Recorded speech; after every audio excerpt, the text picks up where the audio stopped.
In Yako, something had changed. The silence was no longer calm. It felt heavy. The roads were the same. The dust was the same. But people's eyes were no longer innocent. Beauty was no longer a gift. It became an expectation, a pressure, an invisible threat. Jamila almost never went outside anymore. Her body had changed, yes, but her soul was broken. Every mirror became an enemy. Every look felt like judgment. At night she woke up in fear. Always the same dream. Always the same figure. Coco. Beauty left a mark, and that mark hurt.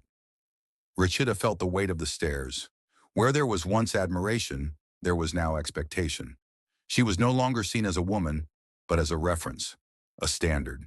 And in that shared silence, Rashida began to doubt. Not her body, but the price it might cost. Latifa watched, compared, obsessed. She already had what many wanted. But it was no longer enough. In a village where beauty decides destiny, being second meant disappearing. So one night she made a choice that could not be undone. Coco did not need to call anyone. Those who came to her were already convinced.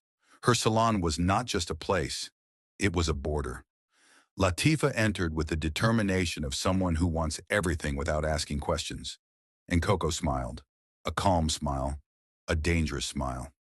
This time the ritual was different, longer, darker. The potion was not made to beautify. It was made to control.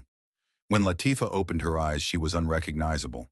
Perfect, powerful, unreal. But deep inside, something had started to break. The village held its breath. Some women admired. Others were afraid.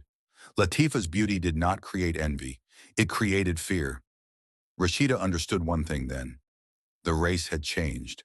Jennifer tried to speak, to warn, to make people think. But in a world obsessed with appearance, wisdom has no voice. She was ignored, turned away from, as if she did not exist. At night, Latifa could no longer sleep. Her body, once a source of pride, became a mystery. Pain, imbalance, strange shadows in the mirror. Beauty was starting to ask for its price. Coco watched everything, without acting, without smiling. She knew. She always knew. In Yako, beauty had opened a door, and no one yet knew what would come out of it. Latifa doubted. Jamila suffered. The village was divided, and Coco was waiting, because the true price of beauty had not yet been paid.